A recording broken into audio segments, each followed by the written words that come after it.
4, 3, 2, 1.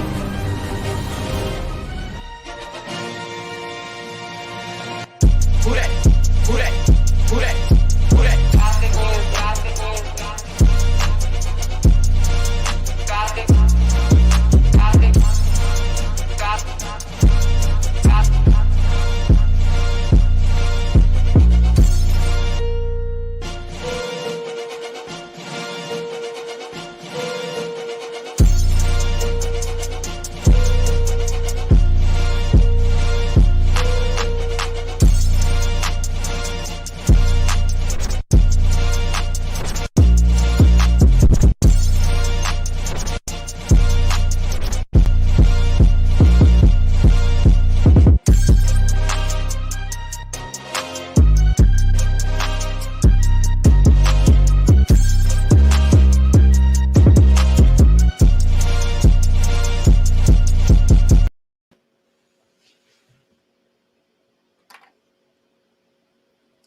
Hello. Hello.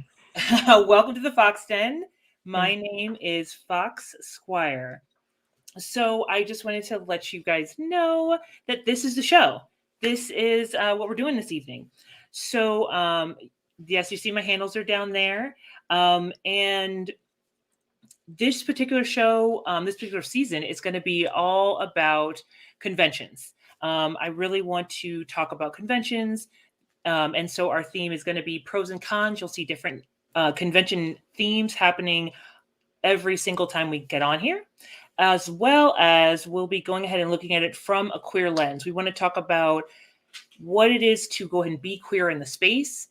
And we want to bring in not just the founders, but also people who've been. Tonight we are blessed to go ahead and have the founder of Blerd City with us. And I also just want to take a quick second and say thank you so much for Head Nerd in Charge Network for letting me go ahead and have this amazing opportunity. I'm looking forward to doing so many more of these shows. And, you know, if you're enjoying it and you want to go ahead and follow us, we are, you can go ahead and go to the website and that's headnerdincharge.com. And please feel free to tell your friends about all of us. And you can consider supporting over at the Patreon. So, like I said, our guest tonight is the founder of Blerd City Con, and that is, okay, I'm going to try and get this right, but they will correct me, I'm sure of it.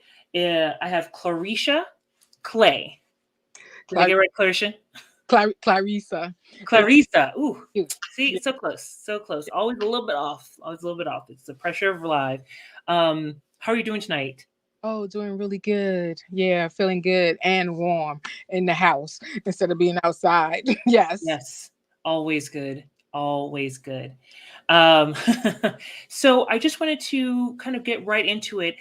You are the founder of Blerd City, and I want to know a little bit about you and what really made you think to start the actual con.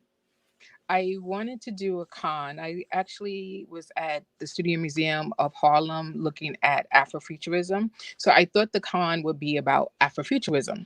And I was reading one of the books that they had of the different artists that were displayed. I love film. I program film. I've co-founded a film festival all around.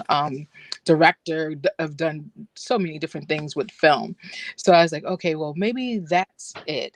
And then I was at Comic Con and I got really mad that there was like basically a person of color on one of the panels, and it was like a major panel, and then it was like one person, and then there was another panel that featured like each person was a person of color, and it was competing against it. And I was like, oh, I have to do half an hour here and then run over there. So I knew I wanted to be focused on the lens of through the African African descent flavor. Diaspora, thank you. No problem. My mouth is well.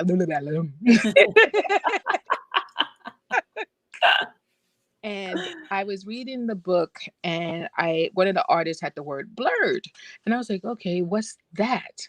And then I looked it up, and I was like, oh, that describes a huge part of my life, being Black and nerd. I'm raised in East New York, and my family used to live in Bay Ridge. And in Ridge, they would have, it would be the Italians, you know, all kinds of people, and they would have like a skateboard. So I was like the young person with a pink skateboard in East New York, trying to learn my, you know, how to do this. Always something like always left of whatever my friends were doing, traveling. My family at the time would do different trips around the United States, and a lot of my friends weren't doing that. So it was always, you know, going to the nerd side. Yes. Yeah, nope. I hear that. I can tell you many stories that are very similar. I was the same, from the band person, captain of the color guard, all in that, watching all sorts of weird movies, B movies that other people had never even heard of, watching old stuff from the 70s, and just always a little shy of what people were expecting when it came to a person of color in their presence. Correct. So yeah, I know that feeling. And then so from all of that and that inspiration, you then birthed Blerd City. Yes. And go ahead. No, I was birthing Blerd City also, it was also a growth for me. I had told myself I had helped to build other people, and I said, I want you to bet on you. And I said, okay, we're going to do this. You have this idea. Let's just go for it. And I bet on myself. I'm usually helping other people on their projects. So this is the first time I like put myself forward. That is fantastic. And I love to see it. I love to see that growth, because I actually performed at so you started Blerd City in 2017. I know it was in Dumbo when it started. Is that correct? Yes. In Dumbo. And it was like, I think you said you had like 30 different classes or activities. Was that correct? I think a little bit. And we had 4 locations, and they were all 2 blocks from each other. It was like doing like the compass. You like either walk east 2 blocks, and then you came back to the center, and then you went 2 blocks to the west. And it's awesome. People did workshops. We had films. It was an awesome launch, beautifully supported by the community. Yeah. And I know that from there you then branched out and you had a larger well, I guess just a larger grouping of classes and different things in 2008, or excuse me, 2018. And that's where we met, because I performed at the burlesque show as Fox. And that was my first time really meeting. And I'm sorry to say that I didn't get to go to all the classes and all the different activities that you had, because it was amazing. But I know now you have more things, and you ended up going virtual and things like that. But with you heading to the virtual space and having done the virtual space and having done the in-person, what was that kind of transition like? Because I know everyone had to go ahead and make some changes. Some people canceled, some people didn't. What was it like for you in the middle of, this whole panorama we had to deal with here? It was nerve-wracking, because it was like, oh my God, you want to show consistency, you want to be true to it. And I'm like, oh my God, I had to cancel in July, because that's usually when we have it. And then I was noticing different other cons. They would like take 4 more months, 2 more months. And I was like, okay, if they can do it, then guess what? You can do it. And I'm like, okay, let's just go through the process. Find a streaming platform. Whether I liked it or didn't like it, let's try. And then you can, navigate after that. That was in December that we did that virtual con. That was the first one, and that was during the pandemic year. And I'm like, oh my God, you're still doing it. And it was like, I was just looking at the footage the other day. I was like, because I made myself go to a hotel and like put up my computer And I'm like, okay, you want focus, you know, like press the button and you put the gas in, and you're like, dude, you're learning all of this like language, and like, okay, this is messing up, and then all of a sudden you get into a sync, and then it's like, oh, this is not so bad. Okay, this is just another animal. You learned the animal a little bit more. And then I was like, okay, let's do it again. And I did it in July, and I found Nice. 3D streaming platform, Evo, which was like our first time on that platform. And you come in like an avatar, and you walked around, and it felt like you was in a game, but it just brought this real aspect. Like you had to sit your avatar down. It was like, oh my God, this is like we're being like if we was live. And I like that aspect also, because I was still too nervous to say there were people doing live in July, and I was like, I don't feel comfortable. So since I don't feel comfortable, then you don't have to do it. You can just do it on a virtual platform. Now we've grown, and a lot of people are doing a hybrid. So that Mhm. I want to try next is a hybrid, to say like, okay, lot in person, and then we have some that are online, and I think that would be like perfect. Yeah, I've seen that some people are going to that model, and I'm really happy to see that there's this, even though that whole like the whole time was very stressful and very overwhelming. I'm glad to see that people are pivoting into these new ideas and new spaces, for whatever's right for their audience. And now, for your con specifically, it started as a 2 day con, or was it a 3 day con? Have you moved it to a 3 day con? Like, what are the numbers of the beginning of it, and where are you now with the number of days for the con? We're at 3, and there's something special coming along. I can't talk about it just yet, but Oh, there's something else coming. I'm special, so trying to finalize that first. But yeah, we are at 3 days, and we did the virtual 3 days also. And I'm like, okay, I said, my motto: once you start, you're gonna finish. You just need to, you just need to start. The finish line is coming. true. So true. And you started as a 2 day con, is that correct? That was correct. And then I went to 3, and I was trying to bring my film aspect to it and give the film like its own day. Probably going to expand that little more. We did it like one because I went from enjoying film programming to now just enjoying programming. I just love programming anything. I'm like, oh my God, let's put this with that. So it grew to 3 days, and I think we're gonna stay with that 3 days, but keep the same. Like the first day, we always kick off with films. Okay.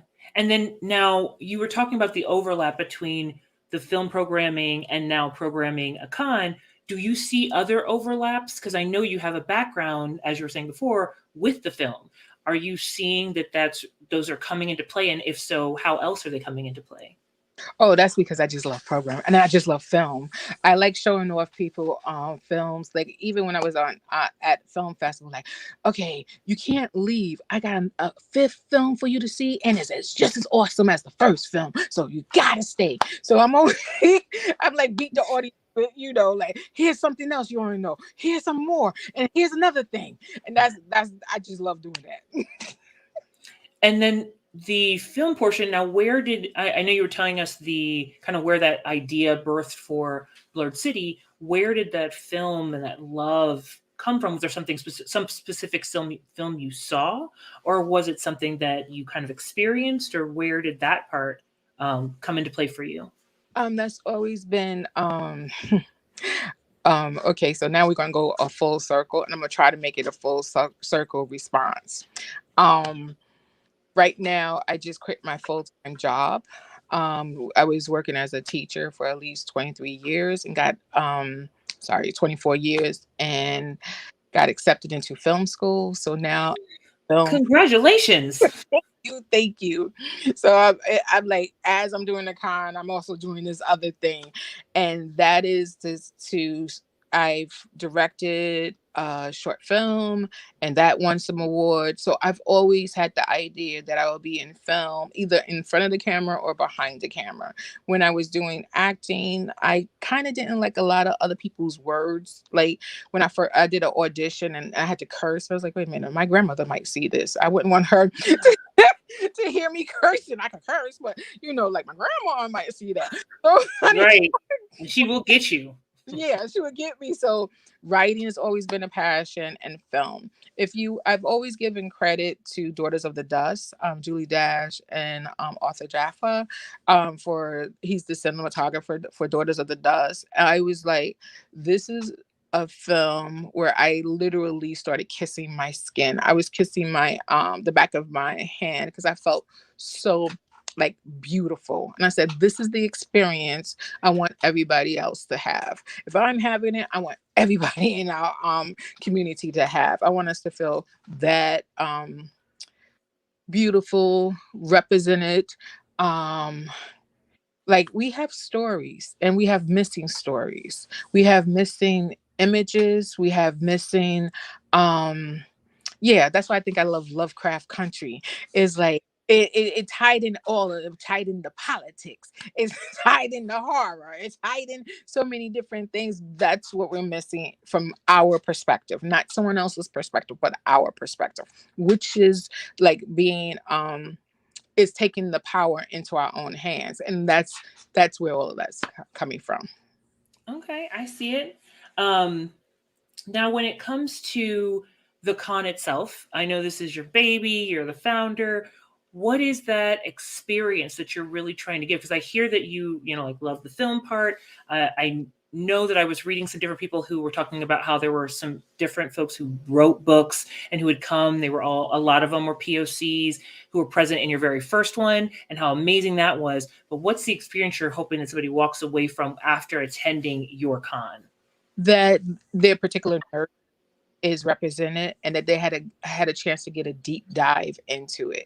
That's where I'm headed. I am right now admiring heavily Dragon Con, that they have tracks, and I want to have similar, so that you can like, okay, I'm going to this con, and from day to like the last workshop or panel, you wanted to experience puppetry, you wanted to experience gaming, you wanted to and I went like I love VR, AR, and we've had VR there, and I'm like, okay, I want to do more. We've had game developers represented. I want that more. We have social media. Like we had a workshop a panel on the virtual platform about being Black and autistic, and how there is was Black, autistic, and comic books, because the two creators had their child as the focus, who was autistic, and it was like, why is autism diagnosed in the Black community late? So I throw in the social justice also. We had that since the first year. We had about prison incarceration. We had food injustice. I also like that martial arts. I'm talking about old school. Remember, like running to like, I don't know, like in my neighborhood, it was a certain time we all had to get home to turn to The street lights are coming on. The street lights are on. The street lights are on. Oh, that's the other saying. Like, you better be home before them lights before the sun go down. And you better be ready to go to church on Sunday, because if you are out all night Saturday, you can be up for church Sunday. Get up. They would on Saturdays have martial arts films, like the Shore Brothers. And I would tell people that my first boyfriend was Asian. My father took me to see Bruce Lee, and I just fell in love. I was like, who that? And I was like, this is so young, and I was like, oh my God, I'm in love. Now, as you're talking about that kind of intersectionality of different things, where do you feel or that you're really touching base with the LGBT community, or do you feel like you want to do more in that particular space and reaching out to those particular patrons? Not to say that there's one or another that isn't happening, but more of what is the improvement and what is the experience that you're really looking for with somebody who is queer in that space, because not every place is a safe space for us to be when it comes to a con. Oh, I'm sorry about that. I need to say that first, because I oppression in any kind of way is wrong. And our we've had queer cosplay focused panels. We've had different panelists representing. I know I need to grow in that area just to make sure that everybody feels like, no, I want more. And what else is the more? It's not just me saying it, but to have a community to say, I would like to see this, or I like this idea. So yeah, I would like to grow more. Yeah. Is there any specific place that you're like, man, I really want, like, this is how I'm going to grow more, or this is my idea to possibly extend that so that you're getting more voices and more of this is the things that I feel like need to happen as the founder, that you're hearing more voices from the LGBT community of, hey, this is what we want. Like I don't know, like a survey. I'm throwing out things, but who knows what you have in mind? Yeah.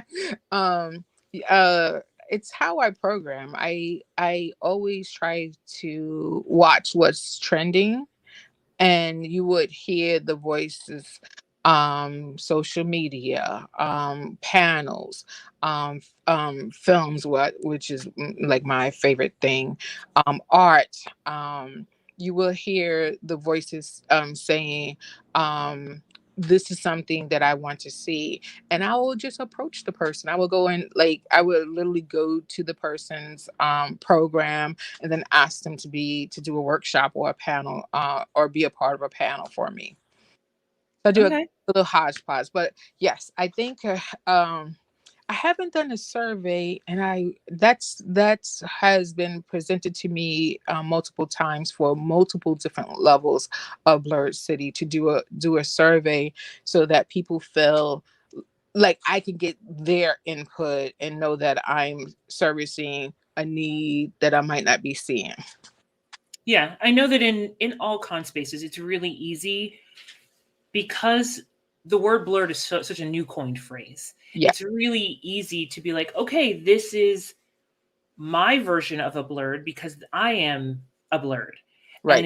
And it's simple to say, okay, I'm hitting my version of a blurred, not because you don't want to hear the other versions, it's because you're not thinking of those other versions. So yeah, anytime there's either a survey or anything like that, it always, that feedback is just always so important. So yeah, I'm happy to hear that there are thoughts of, like, as art and all these different things are changing, because we've seen it, like a lot of queer art, a lot of amazing movies, a lot of amazing panels and stuff that I've seen of people that it's, I'm glad to hear that you're keeping your nose to the grindstone to keep up with that and to approach them. Because I know you, even for the show that I did, you hadn't necessarily heard of, I think I was the first drag king, if I'm not mistaken, to be on that stage. And Yeah. I think one of the reasons we spoke was because it was something that was new, a new art for you to see, but Yeah. you definitely approached and were like, hey, tell me more about this. So I love that you're inquisitive about it and you don't ever say like, oh, okay, I guess that's happening. That's not my thing. Always open eared. And that's one of the things that I think I loved most and was so excited about talking with you, was because I feel like you are one of many founders who keeps that open. Now, when it comes to new cons, you're now, I think you're at 6.0 is coming Oh, up. no, 5.0 just finished. 5.0's finished. 6.0 is next. 6.0 is next. What would be, because I know Head Nerd in Charge is thinking about putting a con. What would be your, if you're starting a con, here's my top 3, top 5 things of, like, be ready because it's going to be this type of world. And especially hearing it from somebody who is a woman of color, who has started this really with her own, like, blood, sweat, tears, and back. I would love to hear those things. Start your sponsorship early. I did a lot of self-financing, and that hurt my pockets a lot. To have your team together and really with the team delegating the different responsibilities and also fostering community with that team. One of my favorite it's not a con, it's a festival, but I love how they interact. It's called Black Star Film Festival, Hmm. and they're in Philly. I love how Eugene, Maori, and the rest of the team interact with each other and have each person has a responsibility, and you see and you feel the love between each one of them, and that I really enjoy and use it as a model. um, which is all great. The one thing that, as you were talking, that I was thinking of was there are other like blurred blurred Okay. accommodating is the word I'm going to use Okay. for a very specific reason, but blurred accommodating cons where it is not a predominantly white con, which we see quite often and many of us have been to. How do you do your like connections and interactions with them? How are you finding that particular community of other founders? And what's some advice there when it comes to reaching out to other people? Because, you know, like people get concerned about somebody biting, somebody trying to take something, you know, like what is your experience and what is your advice for entering that community of founders? Someone's going to always bite. So it's just like just get over it. But either somebody's gonna like your programming, they're gonna like your guests, they're gonna connect and have the same guests, and you're like, I just had those guests. Could you just like mix it up with someone, one or two other people? But in this Blerd Con community, Blerd accommodating community, I think that's why you were saying it that way. Um, really great folks, really great, nice folks that embrace you, and you kind of get to do their con, and they come to do your con, and you see each in other spaces. You make time to speak with to see what's up with each person. A lot of them have their own art that they're focusing on also, so you support that in some kind of way, so it becomes multi-level, and that's what makes it a community, and that's what makes you become embraced. I like how people um would say quality for me. Like, that's what they like about my programming, that it'll be quality programming. And I guess I just have put a standard for myself and always shoot for that particular standard. um I am comfortable in a lot of other types of cons. So I just did anime con. I Mhm. comic New York Comic Con. I did Dragon Con, which is like actually my most favorite con. Crazy. Love Dragon Con. Yeah. Yeah, it's definitely a large scale con. And one of the other reasons for the Fox Den and for this particular theme was that I love me a Dragon Con, a Gen Con. I've been many times, but people kind of can tend to get tunnel vision for these big cons and forget about the love and community that can happen in these smaller cons. Yes. And that's one of the things that I loved about when I was interacting with the people from Blerd City Con was just that there was this, we're all here, we're all loving like, and it wasn't the biggest con, like there was not a million things happening, but that kind of love and community even amongst the attendees that I saw for the like event I was doing was like, this is nice. I like this is nice. You get this on Amazon. What? This is nice. Where's this from? You get this on Amazon. What's going on here? The other thing I was going to ask you about was I do remember, and I think this is still true, but please correct me if I'm wrong. You do not have like a masquerade or any type of costuming contest to your con. Is there a reason for that? And what is the reason? We do a cosplay. Okay. Yeah. there it's since we're we're Blerd, Black Nerds, we focus on people of color as Mhm. cosplayers. The winners are usually a person of color, because we're a person of color focused con. And I love the diplomacy that's happening right now. So just keep going. But I love the diplomacy that you're putting on right now. It's lovely. I just want to let you know I see it. thank you. Because I mean, that's just important. And then that's another part of the story too. How are cosplayers treated in other cons? And people of color cosplayers treated in other cons, and how are they treated as cosplayers of color? And to hear those stories is like, no, I can't. I have to celebrate us because so many places are not celebrating us. And it's like, that's what we talk about racism. That's what we talk about classism. That's where we talk about sexism. That's where we get our isms from. And I can't have a space where I'm being a part of that isn't that? Yeah.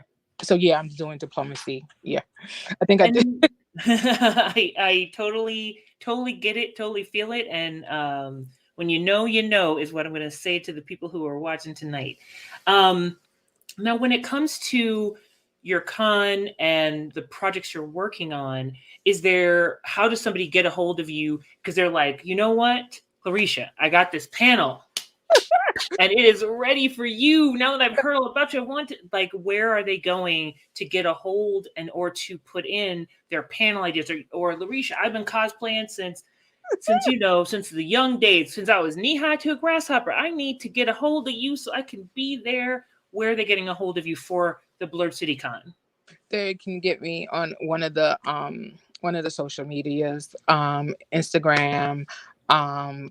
Like there are people that just go, I have this idea, and they'll just put it into one of the social medias on Facebook, Twitter, and put Blerd City, and just like, Clairesa.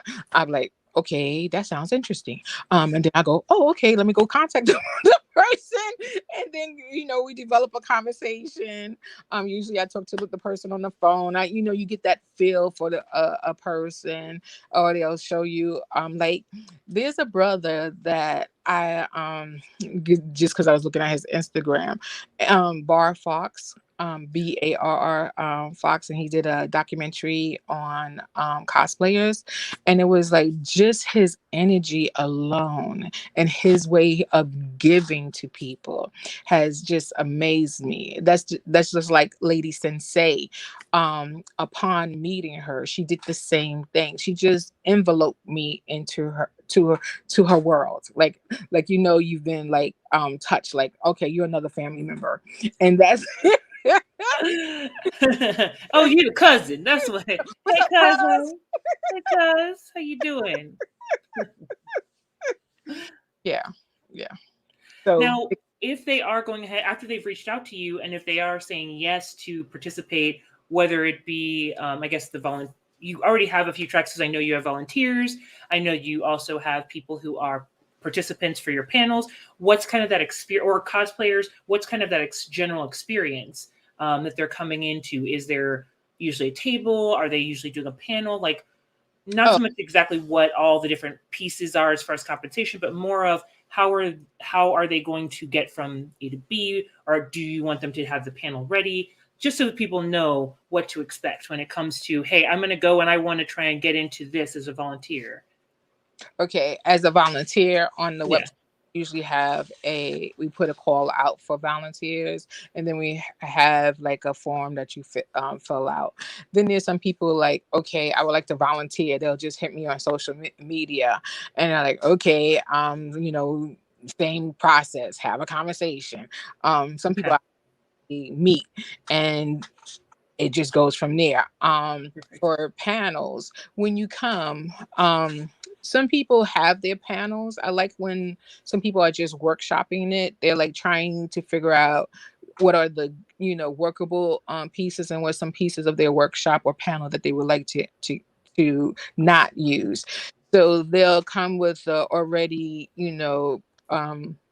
conceived idea, and they'll just propose it. Like either they'll fill out a form and say this is what we would like to do, and I was like, oh, that sounds interesting, that's something different, that's a different, and it'll just be intriguing, and like reach back and say yes, you were accepted for the Blerd City Con 5, 6, 7, 8, 9, 10. 20. If we gonna dream, let's dream big. 35, all of it. 35, 40. Why not? I Blerd from back in the day. No. So since you already have tracks, and so the panelists will have a way to get in hold of you. As far as cosplayer goes, is there a table, like an artist alley type situation that you usually have, or how do you usually set it up for the cosplayer when they're coming through? Yes. Some cosplayers, we haven't had that in a while. We usually just have the judging, and the virtual world, it was photos and then selection, and then interview, like just have the person talk about the costume that they made, and then the judges made a selection. In person, we've had like that slot, that open time for cosplayers to come on the stage, some music, let's see your outfit, people can embrace them with some love, yay. And we're never that quiet. We just I know many of us are not. Some are, but many of us are not. So and then some have, and is also wonderful too. Yeah. fantastic. So, thank you. No, Yeah. no problem. I love that you have a space for people who are kind of workshopping, because I know there's a lot of cons that are like, you have to have this ready. You can't come with something that's not completely prepared, slides done, blah blah. So the idea of coming with just the idea, just the fledgling little egg there. You're like, I got the egg. I don't know what I'm gonna do. I don't know what type of eggs, but I'm ready. That's amazing. That's fantastic. And then let's see, what was costuming, that was the other thing. And then when it comes to personal projects, I know you said you're going to film school. Yeah. Are you doing a project? Like, I know you're not stepping away from Blerd City Con, but are you doing another project or some other way that we could support beyond just Blerd City Con? It's coming. I want to do a performance. Okay. So I have a performance piece idea in my head. So that's one to work on, and some other artwork that I need to get and start birthing in the world. So that's real important for me now. It's like, stop being a shy artist, just jump out and be your whole self. So yeah. Will you be debuting any of this possibly during Blerd City Con? Like, since too much. What? That'd be too much. Oh, you're like, whoa, Fox. Whoa. After, it most likely will be after, because I just have to concentrate on that and then concentrate on the next thing. Yeah. Understood. Keeping those tasks separate, yes, but alive. That's the important part. Separate but alive for you. That sounds great. Could you just let everyone know where they can follow? If all they want to do is just follow Blerd City and be a follower on some of your social media, please, if you could just announce it for everybody to go out and at least do that if they can't go. So on IG, thank you for that. IG, Facebook, Twitter, it's BLERD City, Blerd City. And just follow, and then hit the follow button, and thank you for that. I think everyone, just how they enter into Blerd City, because I have people that just watching it grow, and that's just a wonderful thing too. They'll be like, I did a comic book I think it was like an exhibit, and I'm sitting there and I'm like, oh, would you like to sign our mailing list? And the person goes, no, I follow you. I was like, excuse me? I'm like, no, I already follow you. And it was so wonderful. I was like, oh, okay, thank you. It surprises you when people do that. They're like, I got that. I got that. Like yeah, exactly. Like, already. Yeah. Yeah, no problem. No problem. Can I just say one thing? Of course. It's just my belief that someone gave me a start. And because someone gave me a start, I try to always pass that on and try to encourage that seedling of an idea, that seedling of a talent, because someone has embraced me in that kind of way. And I like passing that forward. Yeah, in my mind, it's that positive energy Yeah. of I was somewhere that I was not where I am now. Yeah. And I remember what it's like to not be there and to just wish I had someone to either talk to ask that question to, and that would make all the difference. And instead I struggled. And instead of me struggling, I would have loved to talk to someone, and I don't mind being that person. And I think that's something that I will say that I got from you. Like, you didn't have to let me on your stage. Like, you didn't really have to.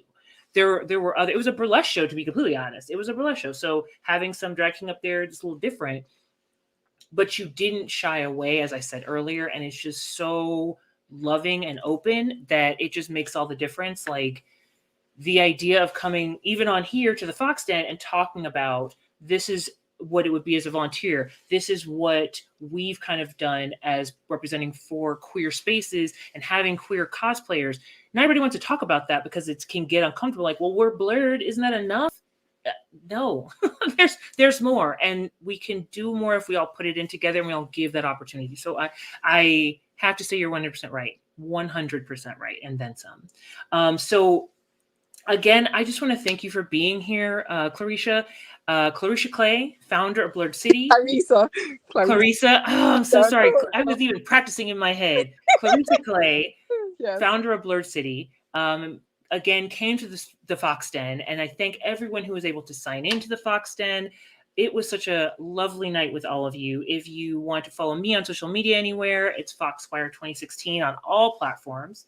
And I also want to give just the biggest shout out, the biggest group of love to Head Nerd in Charge. You can follow at headnerdincharge.com, and feel free to hashtag tell your friends about us, because sharing is caring, guys. Sharing is caring. And I'm so happy that we have spent this night embracing the spectacle together. I just want to say thank you one more time to both the audience and Clairesa. Why can't I not get this right? Clairesa. No, I'll say Clairesa. LaQuisha. Like, what's up, LaQuisha? No, Clairesa. Thank you so much, Clairesa, Clay, for being here with us. And, also, I just want to say for everyone out there, there's a lot of cons out there. Don't feel like you can't go. There's plenty of space for you everywhere. And please keep your eyes right there on your nerdy heart and your nerdy life, because it is beautiful. And also, just consider going ahead and supporting Patreon for Head Nerd in Charge, because they are doing so much. They have blessed me with this moment to go ahead and interview Clairesa here. Oh God, you got it. Clairesa Clay. So I just want to say good night, and thank you again for embracing the spectacle with us here on the Fox Den. This has been Foxsquire. You guys have a beautiful night. Take care. Thank you. Thank y'all so much. Thank you. Bye. In the crossfire. It's caught in the crossfire. Caught in the crossfire. It's caught in the crossfire.